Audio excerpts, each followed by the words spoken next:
अस्सलामुअलैकुम। Welcome to my channel दिलचस्प कहानियाँ। मोर अपडेट्स के लिए हमारे चैनल को सब्सक्राइब करें और नोटिफिकेशन आइकन प्रेस कर दें। तो चलिए कहानी शुरू करते हैं। मुझे अपनी खामी का एतराफ है अदनान को, मगर मैंने हकाइक से कभी मुंह नहीं मोड़ा। तुम किन चक्रों में उलझ रहे हो? सब कुछ भूल जाने का वादा करो तो मैं तुम्हें बाला माल कर दूंगा। तुम्हारी नजरें तन जिंदगी भर ऐश करेंगी। अगर वाकई भी बड़ी रकम मिल जाए तो मुझे कोई जरूरत नहीं कि मैं किसी भी किस्म के चक्कर में उलझूं, मगर मैं सौदेबाजी में जरा कमजोर हूँ। तुम्हें सौदेबाजी करने की जरूरत क्या है? मैं तुम्हें $1 बिलियन दे सकता हूँ। $1 मिलियन की खदीर रकम जो एक अमरीकी का ख्वाब होती है। तुमने अपनी आजादी के लिए $1 बिलियन की पोली लगाई है, जबकि मैं तुम्हें बेअज़ इस बात के लिए $2 मिलियन दे सकता हूँ कि तुम मेरे बारे में अपनी मालूमात के जराए से आगाह कर दो। मैंने हकारत अमेज डायरे में कहा, जानते हो 2 बिलियन की रकम क्या होती है? ये 2 अमरीकियों का ख्वाब होती है। अदनान का चेहरा तारीक हो गया, मगर उसने फौरन ही संभाला लेकर कहा, मैं तुम्हें पहले ही बता चुका हूँ कि कर्नल नुमान, मैं माने लेता हूँ कि मेरे बारे में कर्नल नुमान ही तुम्हारी तमाम मालूमात का जरिया बना है, मगर यह मुअम्मा किस तरह सुलझेगा कि तुम्हें मेरी जात से क्या दुश्मनी है? तुम्हें गलतफहमी हुई है। अदनान ने संजीदगी से कहा, मुझे तुमसे हरगिज कोई दुश्मनी नहीं है। तुम्हारे और मरजाना के दरमियान जो गुफ्तगू हुई उससे तो यही दायर हो रहा था। फिर मरजाना ने जिस तरह मेरा नाम सुनते ही मुझे पिस्तौल की जद में ले लिया था। मरजाना की किसी हरकत की जिम्मेदारी मुझ पर किस तरह आयद हो सकती है? अदनान ने कहा। उसकी बात सुनकर मरजाना ने कुछ कहने के लिए मुंह खोला था, मगर मैंने हाथ उठाकर उसे खामोश रहने का इशारा किया। बात तो माकूल है। मैंने बूढ़ की तरफ देखा। अब क्या कहते हो? तुम्हारे अंदर ये बहुत कड़ी खराबी है चीफ। वुड ने बुरा जामो बना करना हुआ की बातों के पीछे पड़ जाते हो। इसकी मालूमात का जरिया मालूम करके तुम्हें क्या हासिल हो जाएगा?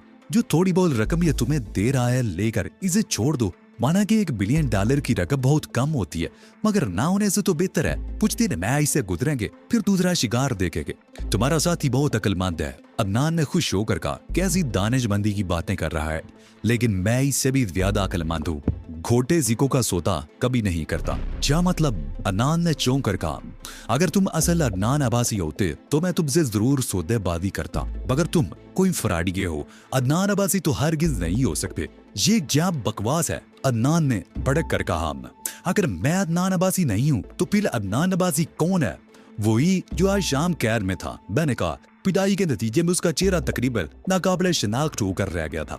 तुम्हें कैसे मालूम हुआ? अदनान ने हैरत से कहा, क्योंकि मैंने ही उसकी पिटाई की थी। वो मेरी कैद में था, मगर उसके आदमी उसे छुड़ा कर ले गए। वो तो अली अहमद था और उसके चेहरे के नकूश भी कुछ और थे। अदनान अब्बासी में बुखला कर कहा, इत्तफाक से कोई यही खाकसार था। और अब तुम ये बताओ कि मैं कैसे तुम्हें असल अदनान अब्बासी मान लूं? अदनान अब्बासी की हालत देखने से ताल्लुक रखती थी। चंद मिनट तक वो बेयकीनी से मुझे लिखता रहा, फिर अचानक उसने खुद को संभाल लिया। सुनो, वो मेरा डुप्लीकेट है। मैं उसे मंदिर आम पर रखता हूँ और खुद पसे पर्दा रहकर काम करता हूँ, ताकि मेरे खिलाफ अगर कोई साजिश हो तो मैं महफूज रह सकूं। तुम झूठ बोल रहे हो अदनान। गालिबन तुमने अंदाजा लगा लिया है कि मैं असल अदनान को जान से नहीं मारूंगा, जबकि नकली को जिंदा नहीं छोड़ूंगा।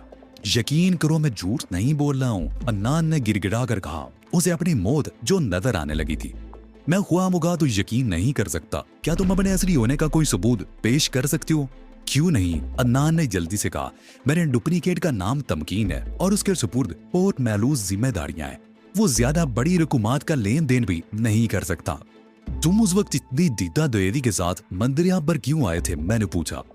मैंने अपनी इबादत का माकूल बंदोबस्त कर रखा था। अगर ऐन वक्त पर वो बम दरमियान में ना आ जाता तो तुम मुझे अगवा नहीं कर सकते थे। बम के जिक्र पर मैंने बुढ़ की तरफ देखा। क्या वाकई क्लब की इमारत में बम रखे जाने की इतला मिली थी? मैंने उससे पूछा। हरगिज नहीं चीफ, बुढ़ ने नवी में सारी लाया। मैंने तो रिवाल्वर के जोर पर वो ऐलान किया था। खुद क्लब के मुलाजमीन यही समझे थे कि वाकई ऐसी कोई इतला मिली है, लेकिन मेरे इल्म में लाए बगैर तुम्हें ऐसी हरकत नहीं करनी चाहिए थी। अगर मैं भी दूसरों की तरह बुखलाहट का शिकार हो जाता तो क्या होता? मैंने वसीले लहर में कहा। इतना वक्त कहाँ था चीफ? तुम तो पहले ही मुझे डायरेक्ट एक्शन का इशारा कर चुके थे। जब मैंने देखा कि तुम अदनान की बेद पर कुछ देर बैठने का इरादा रखते हो तो मैंने फौरी तौर पर मंसूबा बनाया और उस पर अमल भी कर गुजरा। लेकिन मैंने ख्याल रखा था कि तुम ला इल्म ना रहने पाओ, इसलिए मैंने अपनी असल आवाज में ऐलान किया था। देखा तुमने, मेरे फकरिया लहजे में अदनान से कहा, मेरे साथी कितने सही हैं, वो मेरे मोहताज नहीं रहते और जहां जरूरत पड़ती है बड़े बड़े फैसले भी कर लेते हैं। मैं अपनी शिकस्त तस्लीम करता हूँ, अदनान ने कमजोर से अंदाज में कहा। मैं सोच भी नहीं सकता था कि मुझ पर हाथ डालने के लिए तुम लोग ये तरीका भी इख्तियार कर सकते हो। मैं तुम्हारी इस तरह मंदरियाम पर आने की वजह से भी वाकिफ हूँ अदनान। तुम्हें अंदाजा हो गया होगा कि अली अमाद तुमसे सोनिया का बदला लेने की कोशिश जरूर करेगा। तुमने अपने आदमी हर तरफ फैला रखे थे ताकि अली अमाद को पकड़ सके। उसे तुम्हारी अना को सख्त ठेस पहुंची थी। तुम ये किस तरह गवारा कर सकते थे कि तुम उसका बाल बेगा भी नहीं कर सके और तुम्हें उसके हाथों कई बार विग भी उठाना पड़ी। तुम बहुत बासलाहियत आदमी हो। मैं एक बार फिर तुम्हें अपने साथ काम करने की पेशकश करता हूँ। तुम बादशाहों की सी जिंदगी बसर करोगे। फकीरों को बादशाही रास नहीं आया करती और बादशाहों को वादा खिलाफी जेब नहीं देती। तुमने सोनिया को रिहा करने का वादा किया था। तुम्हारे साथ काम करूंगा तो मुझे भी यही कुछ करना पड़ेगा। वो मेरी मजबूरी थी, अदनान ने कहा। लेकिन जब तुम मेरे साथ काम करोगे तो तुम्हें हर किस्म का तहफ्फुज हासिल हो जाएगा। मैंने उसकी तरफ उंगली उठाई। तुम मुझे तहफ्फुज फराहम करोगे? मैंने हकार फेंका। तुम्हें गुफ्तगू करने तक की तमीज नहीं। मेरे क्या भी होने के बावजूद तुम मुझे धमकियां दे रहे हो। तुम्हारी जिंदगी इस वक्त मेरी उंगली के एक हल्के से इशारे की मोहताज है। उसके बावजूद तुम मुझसे हकमाना शान से बात कर रहे हो, यूं जैसे मैं तुम्हारा पुश्ती गुलाम हूँ। तुम अगर कितने मुतकब्बर शख्स हो अदनान, तुम्हें ये एहसास भी नहीं कि तुम अपने मातहतों की नजरों से ओझल हो चुके हो। वो सर पटकते रह जाएंगे मगर तुम्हारी गर्द को भी हासिल नहीं कर सकेंगे, क्योंकि तुम हर तरह से मेरे रहमो करम पर हो। मगर तुम्हारे लहजे की अकड़फू का वही आलम है। तुम अगर हो क्या चीज, मैं तुम्हें किसी अकीर चिउंदी की तरह मजल सकता हूँ मगर मैं तुम्हें जिंदा रखूंगा। लेकिन तुम्हारी जिंदगी ऐसी होगी कि तुम मौत की दुआएं मांगा करोगे। मैं तुम्हें अपाहज कर दूंगा। बताओ तुम मुझे किस तरह पहचानते थे? मेरे लहजे की संफाकी ने उसे लर्जा के रख दिया। यकीन करो वो की आया। मैंने तुम्हें जो कुछ बताया वो दुरुस्त है। तुम झूठ बोल रहे हो अदनान, मैंने दांत पीस कर कहा और रिवाल्वर की नाल तरफ जुगा कर फायर कर दिया। गोली उसके जूते को फाड़ती हुई गुजर गई और उसके जिस्म को कोई गेंद नहीं पहुंचा था। मगर उसके बावजूद उसके मुंह से जो कर्मनाक चीख निकली थी, उसे सुनकर यही महसूस हुआ था कि जैसे उसका पैर जख्मी हो गया हो। वो चलकर खड़ा हो गया। कमरे में उसके अलावा मरजाना की सुरीली चीख भी गूंजी थी। बैठ जाओ अदनान, वरना अगली गोली तुम्हारी खोपड़ी में उतरेगी। मैंने घुर्रा कर कहा और अदनान एक झटके से दोबारा बैठ गया। मुझे अफसोस है कि मेरा निशाना खता हो गया। जरूरी नहीं कि अगली बार भी निशाना खता हो। मैं तुम्हारी हर बात मानने को तैयार हूँ। अदनान गिड़गिड़ाया। मेरे साथ ये सलूक मत करो, मेरा दिल बहुत कमजोर है और तुम किसी और की बात मानोगे। किस कदर मजा का खेद तस्वुर है। तुम तो हुक्मरानी करने के लिए पैदा हुए हो। मैं तुम्हारे साथ काम करना चाहता हूँ। मुझे तहफ्फुज़ फराहम करोगे? अदनान अब्बासी के चेहरे पर पसीना फूट निकला था और उसके ऊँट फड़कने लगे थे। अब तुम मुझे जिंदगी की भीख मांगो अदनान, वरना कहीं ऐसा ना हो कि मैं तुम्हें हलाक कर ही बैठूं। मेरी वजह से तुम्हें जो भी तकलीफ पहुंची है, मैं उसका अदापा करने को तैयार हूँ। उसने जेब से रुमाल निकाला और चेहरे पर बहता हुआ पसीना पूंछने लगा। तुमने मुझ पर कातलाना हमला कराया। मैं खुशकिस्मती से बच गया, जबकि सोनिया बेकसूर मारी गई। मैंने उसका इंतकाम लेने का अहद किया है अदनान, और यह उसकी पहली किस्त है। मैंने दोबारा फायर किया। इस बार गोली ने जूते के साथ साथ उसके पैर को भी फाड़ दिया था। अदनान की चीख बड़ी करबनाक थी। वो ड्राइंग रूम में फर्श पर बिछे कालीन पर माई बेआब की तरह लूट रहा था। मर्जाना चीख मारकर खड़ी हो गई थी। इसकी ड्रेसिंग कराओ, मैंने बूढ़ से कहा, और इन दोनों भी हर चीज अपने कब्जे में ले लो। इनके लिबास भी तब्दील होने जरूरी है। बूढ़ ने सर को इस बात की जुब्बश दी। हमारे पास सारे इंतजामात है, अभी इसकी ड्रेसिंग हो जाएगी। ड्रेसिंग से मेरा मकसद सिर्फ इतना है कि इसका खून बहना बंद हो जाए। मैंने खुश्क लहजे में कहा, टूटी हुई हड्डी जोड़ने की फिक्र करने की जरूरत नहीं, और मर्जानों पे लिबास तब्दील करने के बाद मेरे पास बेडरूम में ले आओ। मैं तेज कदमों से चलता हुआ ड्राइंग रूम से निकल गया। बेडरूम में आने के बाद मैं बैठा नहीं। मुझे रह रह कर सोनिया का ख्याल आ रहा था। बार बार उसका चेहरा नजरों में उभर रहा था। वो अंदर से कितनी पाकीज़ा थी। मगर जब उसने मेरा कहना मानते हुए अपनी राह बदलने का फैसला किया तो मौत ने उसे मोहरत नहीं दी। उसने खुद को मुझ पर निछावर कर दिया। उसका खून मुझ पर कर्ज था और अब उसके माँ बाप मेरी जिम्मेदारी थे। मेरा बस चलता तो सोनिया का इंतकाम लेने के लिए अदनान अब्बासी को बार बार मौत के घाट उतारता, मगर मैं उसे सिर्फ एक बार हलाक कर सकता था और उससे मेरे जज्बा इंतकाम की आग ठंडी नहीं हो सकती थी। मेरा सीना इंतकाम की जिस आग में जल रहा था वो बुझ नहीं सकती थी। मैं बेबस था। मौत का तो खैर एक वक्त मुअय्यन होता है, कोई किसी को मरने से नहीं रोक सकता, लेकिन मैं तो सोनिया का इंतकाम भी नहीं ले मा रहा था। इससे बढ़कर और क्या एहसास बेबसी हो सकता था। कोई 15 मिनट बाद बूढ़ बरजादा को लिए हुए बेडरूम में दाखिल हुआ। अब वो तब्दील शुदा लिबास में ली और चेहरे से बरसों की बीमार नजर आ रही थी। तुम्हारी हदायत के मुताबिक इन दोनों की हर चीज कब्जे में ले ली गई है, बूढ़ ने कहा, और नांद की ड्रेसिंग करने के बाद उसे एक कमरे में बंद कर दिया गया है। ठीक है, बैठो। मैंने उन दोनों को बैठने का इशारा किया। जो कुछ तुमने अभी देखा है वो सिर्फ इब्तिदा है। मैंने मरजाना से कहा, आइंदा मैं जो सलूक करने वाला हूँ तुम उसका तसव्वुर भी नहीं कर सकती। मरजाना खाली खाली नजरों से मुझे देखती रही। उसके होंठ खुश्क हो रहे थे। मुझे अंदाजा आया कि किसी गैर मामूली बात ने तुम लोगों को मेरा दुश्मन बना दिया है। लेकिन यह मुमकिन है कि अगर तुम सब कुछ सच सच बता दो तो मैं तुम्हारे साथ नर्म रवैया इख्तियार कर लूं। यह मुमकिन नहीं कि तुम झूठ बोलकर मेरे हाथों से बच निकलो। लेकिन तुमने अदनान के बयान की तस्दीक किए बगैर उसे जख्मी कर दिया। मर्दाना ने बराई हुई आवाज में कहा, मुमकिन है उसे कर्नल नोमान ही से तुम्हारे बारे में मालूम हुआ हो। वो झूठ बोल रहा था और अब तुम भी वही हरकत कर रही हो। मैंने कहा है कि सच बोलने पर तो मैं कोई रियायत भी दे सकता हूँ, मगर झूठ बोलने का नतीजा बहुत संगीन निकलेगा। मुझे क्या मालूम कि तुम्हारा उसका क्या झगड़ा है। मैं तो ख्वाह मुखा मारी गई। तुम्हें ये कैसे मालूम हुआ कि बेरा और उसका कोई झगड़ा है? मैंने उसे घूरते हुए कहा, झगड़ा तो मेरा असल नाम मालूम करने के बाद शुरू हुआ है। मरजाना ने कुछ कहने के लिए होंठ खोले मगर उसके होंठ लर्व कर रह गए। मुझे मालूम है कि बात बहुत संगीन है, लेकिन मैं इसे तुम्हारी जबानी सुनना पसंद करूंगा। मैंने कहा, नहीं। मरजाना ने यानी अंदाज में कहा, मुझे इस पर मजबूर मत करो। मुझे कुछ नहीं मालूम, मैं कुछ नहीं जानती। उसने अपना चेहरा दोनों हाथों से छुपा लिया। मैं तुम दोनों के ताल्लुकात की नोयत से भी बाखबर हूँ। मुझे ये भी मालूम है कि जो इल्जाम अदनान पर आएगा तुम उससे बच नहीं सकोगी। ऐसा नहीं है, मरजाना ने कहा, मैं उसके हर काम में शरीक जरूर हूँ, मगर जरूरी नहीं कि हर काम में मेरी मंशा भी शामिल होती हो। मैं बेवकूफ नहीं हूँ मरजाना। तुम लोगों का रद्द अमल और तव्य अमल से मैं बहुत से नताइज अखज़ कर चुका हूँ। बस ये बात वादे नहीं हो रही कि अदनान मुझे पहचान किस तरह गया था।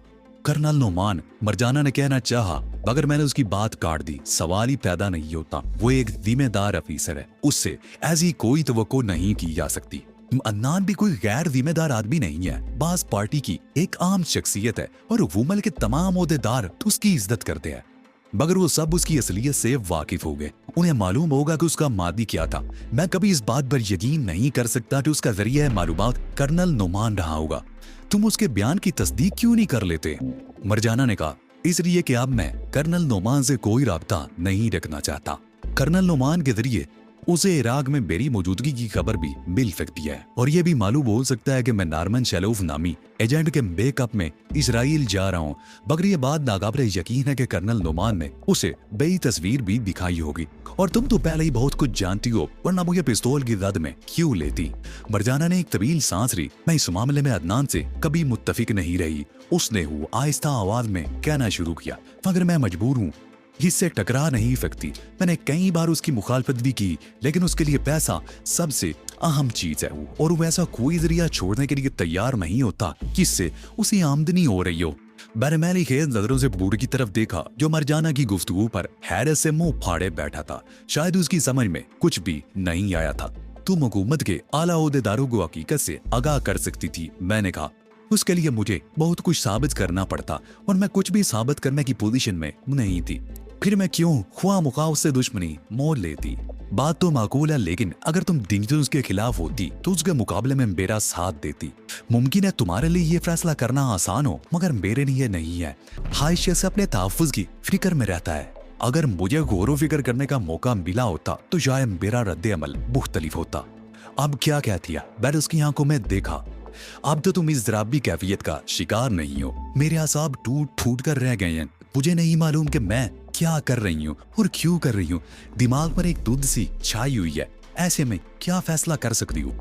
मुझे अफसोस है, मगर मैं भी मजबूर हूँ। फिलहाल तुम्हारे साथ इतनी रियायत कर सकता हूँ कि तुमसे मजीद गुफ्तगू सुबह तक मुलतवी कर दूँ। इसी दौरान तुम आराम करके ताज़ा दम हो जाओगी। उसने नवी में सारी लाया। मैं नहीं समझती कि इन हालात में मुझे नींद आ सकेगी। परवाह मत करो, बुर्दू में ट्रैंकुलाइजर देगा। सुकून से नींद पूरी करो, मुझे कोई जल्दी नहीं है, हम फिर किसी वक्त इत्मीनान से गुफ्तगू करेंगे।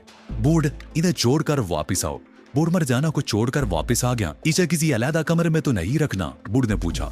नहीं, इसका अदनान के साथ ही रहना बेहतर है। तहजीब कब आएगी? मैडम को सुबह 10 बजे तक पहुंच जाना चाहिए। मुमकिन है किसी वजह से लेट हो तो 11 बज जाए। तहजीब को रिसीव करने एयरपोर्ट कौन जाएगा? मैंने पूछा और बूढ़ मुझे अजीब सी नजरों से देखने लगा। वो बगदाद से बाई रोड आएगी। 15 में तो जहाजों की आमदोरफ्त बंद है। ओह, मुझे ख्याल ही नहीं रहा था, यहाँ तो जंग हो रही है, क्या वो बगदाद से तनहा आएगी? मुझे नहीं मालूम चीफ, बूढ़ ने कहा। मुमकिन है हर के साथ कोई और भी हो। एक बात कहूँ चीफ, तुम बुरा तो नहीं मानोगे? क्या बात है? मैंने चौंक कर कहा। बूढ़ का अंदाज बहुत अजीब था, जैसे उसे किसी बात का खौफ हो।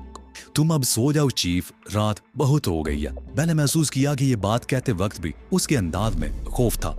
मैं सो जाऊंगा बूढ़, मैंने नरम लहजे में कहा। मगर तुमने ये बात इस कदर डरते डरते क्यों कही है? बूढ़ ने यूं एक तवील सांस ली, जैसे उसके सर से कोई बोझ हट गया हो। तुम्हें शायद अंदाजा नहीं कि शाम से तुम्हारी हालत क्या हो रही है। तुम पर एक वहशत तारी है। ऐसे ने खौफ महसूस नहीं होगा तो और क्या होगा? ऐसा तो नहीं है। अदनान और मरजाना के साथ मैं काफी देर तक हंसी मजाक करता रहा था। खुदा की मना, बूढ़ ने कानों को हाथ लगाए। वो तुम्हारी अपनी दानिश में हंसी मजाक रहा होगा। मुझे जो तुम उस वक्त ज्यादा ही खून ख्वार लग रहे थे। अच्छा, मैंने हंसकर कहा। अगर ऐसा नहीं था तो तुम्हें खौफ महसूस करने की क्या जरूरत थी? तुम बहुत बदल गए हो चीफ, बहुत ज्यादा। पहले तो तुम बहुत रहम दिल हुआ करते थे।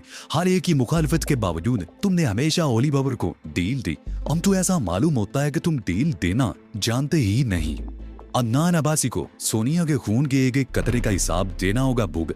तुम नहीं जानते कि उसकी मौत से मुझ पर क्या गुजरी है। मैं अदनान को अपाज किए बगैर नहीं छोड़ूंगा। बेहतर होगा कि अब तुम सो ही जाओ चीफ, बूढ़ ने उठते हुए कहा। मैं भी जरा अपनी नींद पूरी कर लूं। बूढ़ के जाने के बाद मैं लाइट ऑफ करके सोने गिर लेट गया।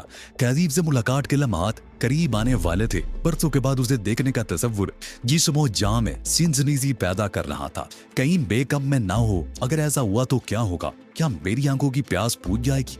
नहीं, उसका चेहरा अगरचे मेरे देन पर नक्श था, मगर मैं उसके नक्श को ताज़ा करना चाहता था। तहजीब के ख्याल को ज़हन से झटकने की कोशिश की तो ज़हन मौजूदा सूरत हाल की तरफ मुंतकिल हो गया। मरजाना ने डके चुपे लफ्जों में जो एतराफ किया था वो दहला देने वाला था। अलियार खान से दुश्मनी और खुसूसन अदम वाकफियत के बावजूद दुश्मनी का वाहिद मतलब यही हो सकता था कि अदनान के रवाबत यहूदियों से है। यह बहुत संगीन बात थी।